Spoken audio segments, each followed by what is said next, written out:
होगा, एक female plug होता है, एक मेल प्लग होता है। आप लेने जाओगे दुकान पे, आप कहोगे भैया स्विच देना, वो क्या कहेगा, मेल दूं कि फीमेल?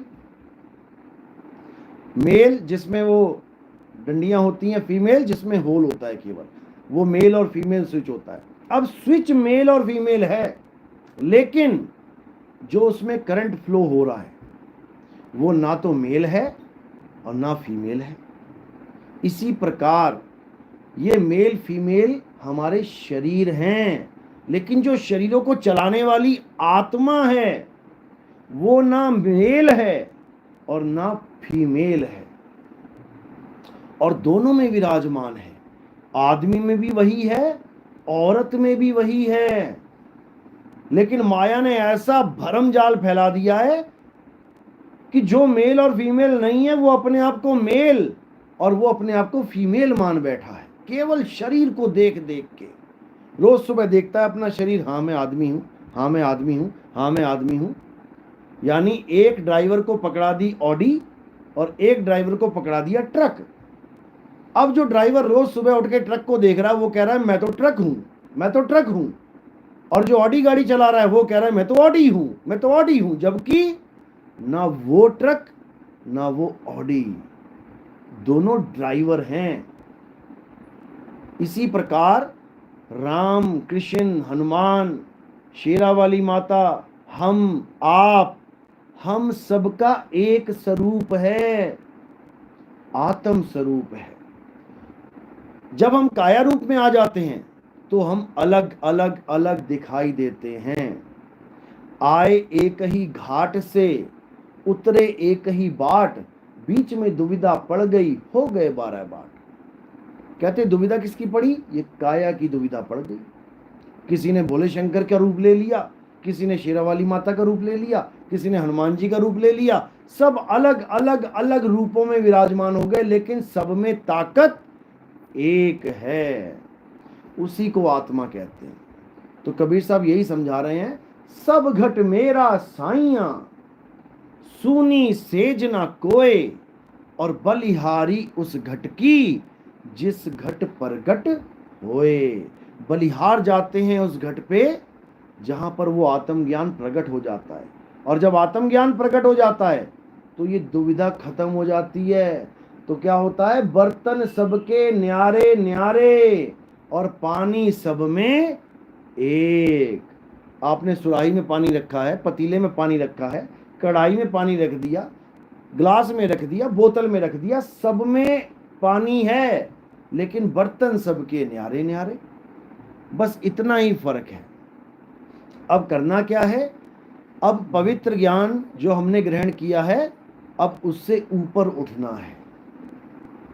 यानी हिंदुओं को देवी देवताओं से आगे बढ़ना है, मुसलमानों को नमाज से आगे बढ़ना है, ईसाइयों को प्रेयर से आगे बढ़ना है, सिखों को गुरु ग्रंथ साहब की गुरबाणी पढ़ने से आगे बढ़ना है। बढ़ के जाना कहाँ है? अपनी आत्मा को जानना है। इसीलिए कृष्ण जी ने द्वापर युग में ही देवी देवताओं की पूजा अपने धर्म से, हमारा कौन सा धर्म है? हिंदू। कौन सा धर्म है? सनातन। सनातन धर्म है हमारा। द्वापर युग में ही कृष्ण जी ने सनातन धर्म में से देवी देवताओं और उनकी पूजा को, हवन यज्ञों को बाहर कर दिया था, निकाल दिया था, कि आज के बाद सनातन धर्म में कोई भी देवी देवताओं की पूजा नहीं करेगा। ऐसा बोला था क्या कभी? झूठ तो नहीं बोल रहा मैं, बोला था क्या? याद है? कृष्ण लीला कितनी बार देखी है आपने? जय श्री कृष्णा सब देखा हुआ है। ऐसा कृष्ण जी बोल सकते हैं क्या? नहीं बोल सकते ना, क्योंकि आपको किसी ने बताया ही नहीं ये बात। ये बोला हुआ उन्होंने, लेकिन आपको नहीं बताया। क्यों? क्योंकि अगर आपको बता दिया तो मंदिर कौन आएगा? मंदिर नहीं आओगे तो पैसा कौन चढ़ाएगा? पैसा नहीं चढ़ाओगे तो मोबाइल मोटरसाइकिलें कौन आए, कहाँ से आएंगी पंडित जी के लड़के के पास? समझे? कृष्ण जी ने एक पहाड़ उठाया था। पहाड़ उठाया था कृष्ण जी ने उंगली पे। क्यों उठाया था? संजीवनी बूटी लेने गए थे क्या? हनुमान जी ने पहाड़ उठाया था संजीवनी बूटी के लिए, कृष्ण जी ने क्यों उठाया था? हैं? क्या करने के लिए? हाँ हाँ, अरे क्यों उठाया था? बाढ़ आ गया था। बाढ़ कहां से आ गई? बाढ़ आ गई, पहली बार समझो में बाढ़ आ गई। कोई बाढ़ नहीं आई थी, हमें बताया ही नहीं गया, हमारे धर्म में ये समझाया ही नहीं गया, बस फोटो की पूजा करवा दी। आप जाओ प्रेम मंदिर, मेरे ख्याल से वहां पर एक कृष्ण जी की पूरी बनी हुई है, वो लाइटें लगी हुई है, देखते जाओ, माथा टेकते जाओ, पूछो मत कि ये क्या हुआ था। आपको बताते हैं क्या हुआ था। कृष्ण जी ने सारे गोकुल वासियों को मना कर दिया था कि आज के बाद कोई भी देवी देवताओं की पूजा, हवन यज्ञ, तीर्थों की पूजा, नदियों की पूजा, सारे जितने भी जप तप व्रत हैं, जितने भी पूजा पाठ A to Z सब खत्म कर दो, किसी देवी देवता की पूजा नहीं करनी। जैसे आपके मन में खलबली मच गई कि है ऐसा कैसे हो गया, ऐसे ही उनके मनों में भी हो गई खलबली कि ऐसा कैसे कह सकते हैं कृष्ण जी, हमारे पूर्वज युगों युगों से यही कुछ तो करते आ रहे हैं और आप कह रहे हो ये सब मना कर रहे हो, फिर हम करेंगे क्या? हम तो खाली हो गए, पूजा पाठ के नाम पे क्या रहा हमारे पास? बस खाए पिए और मर जाए अंत में। ऐसा बिल्कुल नहीं करना था। तो कृष्ण जी ने क्या कहा, ठीक है अगर तुम्हारा मन विचलित है, नहीं मान रहा पूजा पाठ करने से, चलो ऐसा करो, तुम किसकी पूजा कर लो? गोवर्धन पर्वत की पूजा कर लो। अब लोग गए वहां, वो गोवर्धन पर्वत की पूजा 10 मिनट 15 मिनट करिए, आ गए। कितनी पूजा करेंगे पर्वत की? कोई हवन यज्ञ थोड़ी नहीं है कि 5-5 घंटे चलेगा।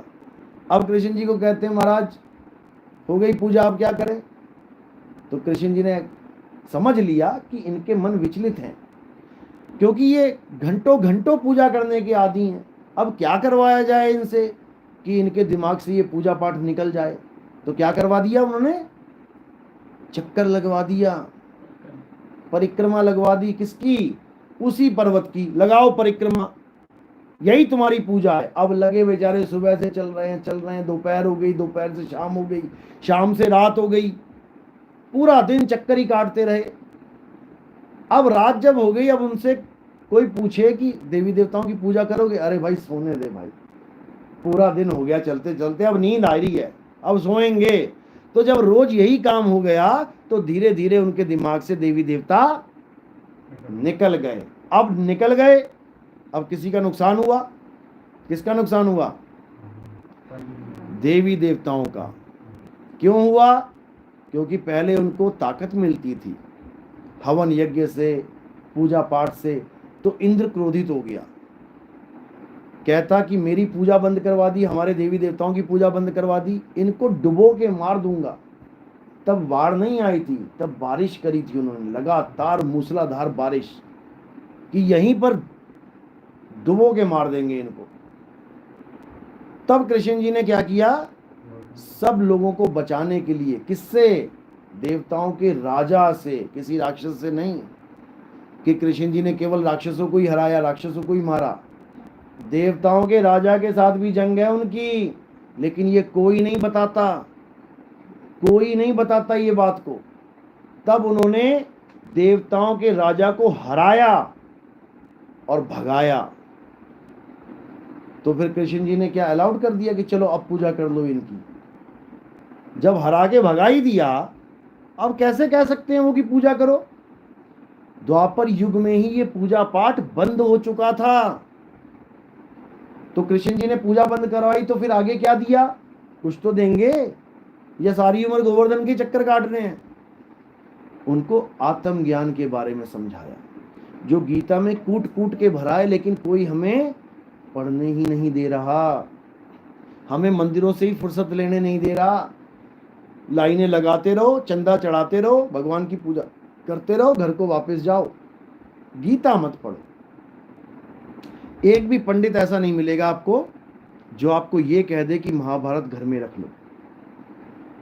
महाभारत का ही एक अंश गीता है। आप किसी पंडित जी से पूछ लो, पंडित जी क्या घर में महाभारत रख सकते हैं? क्या जवाब होगा पता है? क्या जवाब होगा?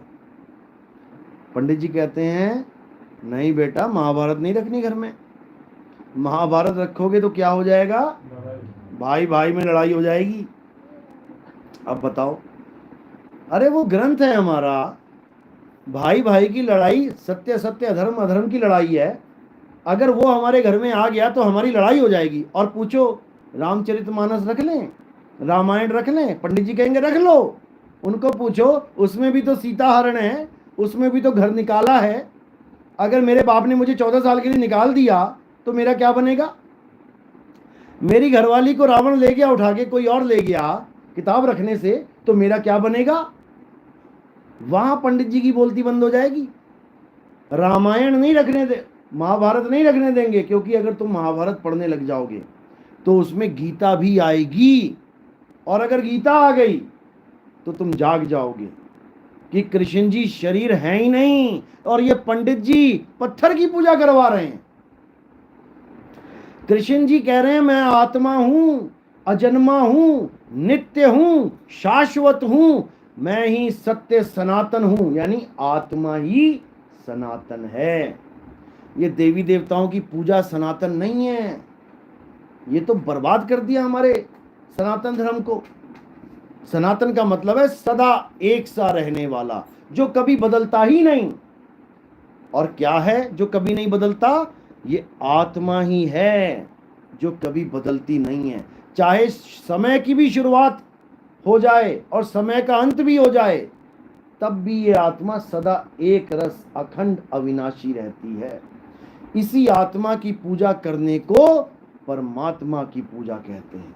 संतों ने तो यहां तक बोल दिया, आत्मा सो परमात्मा। इतना भेद बता दिया उन्होंने कि आत्मा को जान लोगे तो समझो परमात्मा मिल जाएगा। लेकिन आत्मा तो को तो मोया जानना किसी ने।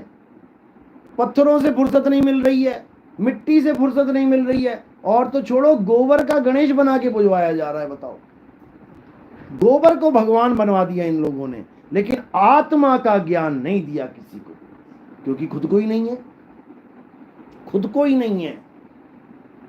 इसीलिए संतों को आना पड़ता है।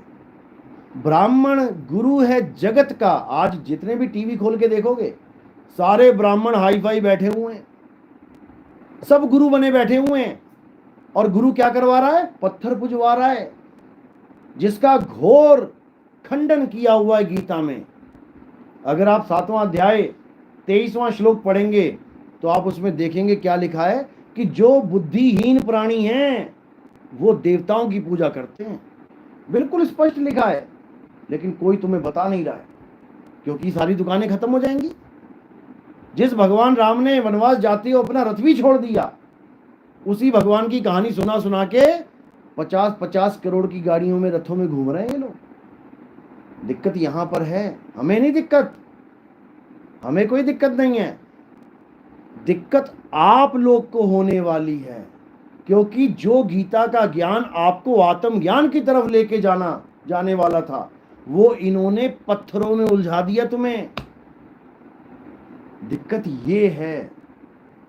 और कबीर साहब कह रहे हैं, जब लगना चीनोगे आत्म, तब लगना मिली है परमात्म। तुम सारी उम्र शिवलिंग पे जल चढ़ाते रहो, तुम सारी उम्र कृष्ण जी पे दूध चढ़ाते रहो, तुम सारी उम्र लड्डू गोपाल को ले लेके घूमते रहो, तुम्हारा कुछ होने वाला नहीं है। क्योंकि कृष्ण जी समझा समझा के थक गए कि हे अर्जुन, इस मनुष्य का लक्ष्य क्या है? अपनी आत्मा में रमण करना। अध्याय 3 17वां श्लोक पढ़ो क्या कह रहा है। हे अर्जुन, जो देखो देखो, हाँ देखो, अभी देखो।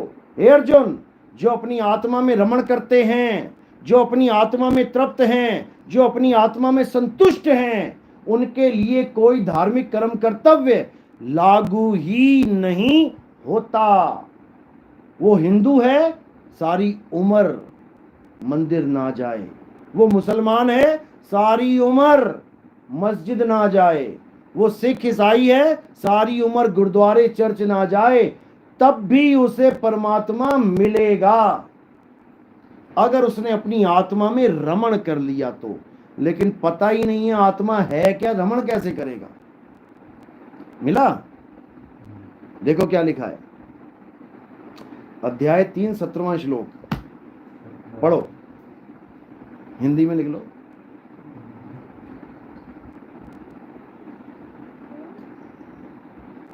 अध्याय 3 17 श्लोक।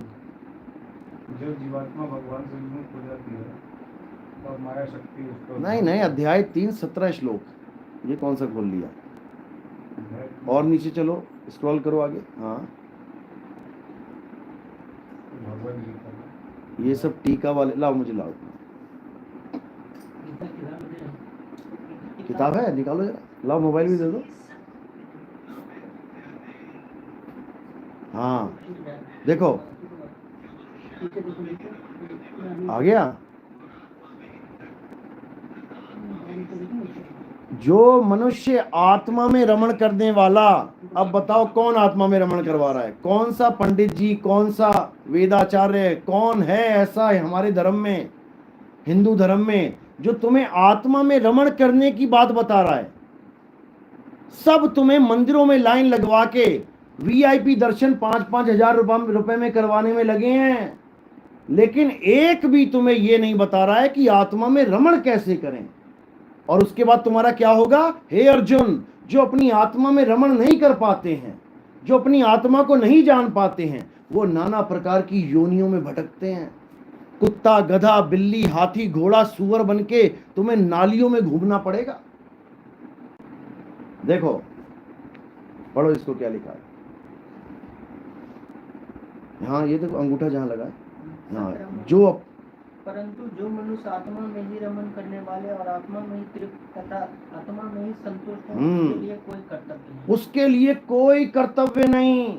ये करवा चौथ नहीं चाहिए, ये तीज नहीं चाहिए, ये दशहरा नहीं चाहिए, ये होली दिवाली नहीं चाहिए, ये कोई भी धार्मिक पर्व नहीं चाहिए, लक्ष्मी पूजा नहीं चाहिए, नमाज नहीं चाहिए, गुरुद्वारों के पाठ नहीं चाहिए, कोई ईसाइयों के पर्व नहीं चाहिए, कुछ नहीं चाहिए। क्यों? क्योंकि जो अपनी आत्मा में रमण करते हैं, अपनी आत्मा में तृप्त हैं, अपनी आत्मा में संतुष्ट हैं। यानी तृप्त मतलब कि आपने संतुष्टि ले ली। आपको खाना, आपको भूख लगी, मैंने आपको खाना दे दिया, आपने खूब खाया, अब इतना खा लिया कि आप तृप्त हो गए। अब मैं 1 किलो लड्डू और ले आया, नहीं नहीं नहीं नहीं नहीं, मेरी तरफ से खाना पड़ेगा। आप क्या कहोगे? भैया नहीं चाहिए, एक ले लो। अरे एक की भी जगह नहीं भैया, नहीं चाहिए, मैं तृप्त हो चुका हूं, इतनी सी भी चीज मुझे नहीं चाहिए, मुझे बख्श दो। ये तब होगा जब तुम आत्मा में रमण करोगे। अभी तुम्हें पता ही नहीं है कि तुम्हारा जन्म क्यों हुआ है। क्या तुम यहाँ पे नौकरियां करने के लिए पैदा हुए हो? क्या तुम यहाँ पर दुकानें खोलने के लिए पैदा हुए हो? क्या तुम यहाँ पर रिक्शे चलाने के लिए, दवाइयां बेचने के लिए पैदा हुए हो? क्या तुम यहाँ पे मकान बनाने के लिए पैदा हुए हो कि 4 मंजिली बनाई और उसके बाद जय राम जी की चले गए, हो गया राम नाम सत्य? तुम यहाँ पैदा क्यों हुए हो तुम्हें ये भी नहीं पता। भगवान को पाना तो बहुत दूर की बात है, तुम्हें तो ये भी नहीं पता कि मैं इंसान जन्म में क्यों आया हूं, मुझे कुत्ता बिल्ली हाथी क्यों नहीं बना दिया। वो चींटी जा रही है, देखो, ये देखो, इसको इंसान क्यों नहीं बनाया, तुम्हें क्यों बना दिया? ऐसा नहीं कि ये इंसान नहीं थी, ये भी थी, लेकिन तुम्हारी तरह मूर्तियां पूज के, हवन यज्ञ करके बन बैठी चींटी। अब क्या करे बेचारा, कोई आएगी किसी के पैर के नीचे मर जाएगी। और ये मत सोचना कि केवल यही चींटी बनेगी जो आदमी अपना जीवन बर्बाद कर लेता है। बड़े बड़े ऋषि मुनियों को 84 में जाना पड़ा। एक ऐसा ऋषि था, सारी उम्र राम राम राम, हरे कृष्ण हरे राम, ओम नमः भगवते वासुदेवाय, सारे मंत्र जपता था, सारे वेदों का पाठ करता था। बूढ़ा हो गया तो उसने एक हिरण का बच्चा पाल लिया। अब हिरण का बच्चा पाल लिया, उसे खिलाए पिलाए खूब प्रेम हो गया उससे। अब उसे इतना अच्छा लगे कि 24 घंटे वही बच्चा याद है। अब एक दिन भजन में बैठा हुआ है और एकदम उसको बुलावा आ गया कि चलो भाई शरीर खाली करने का टाइम आ गया। अब उसको क्या याद आ रहा है? हिरण का बच्चा। अरे मैंने उसकी गांठ लगा रखी है गले में, कोई भेड़िया आएगा खा लेगा, कोई चीता आएगा खा लेगा, इसको खोल ही देता मैं कम से कम। कुछ बुरा सोचा क्या उसने? अच्छा ही सोचा किसी के लिए, लेकिन ये सोच की वजह से उसको हिरण का जन्म लेना पड़ गया। अब दौड़ रहा है, शेरों के आगे बचा रहा है अपनी जान, वो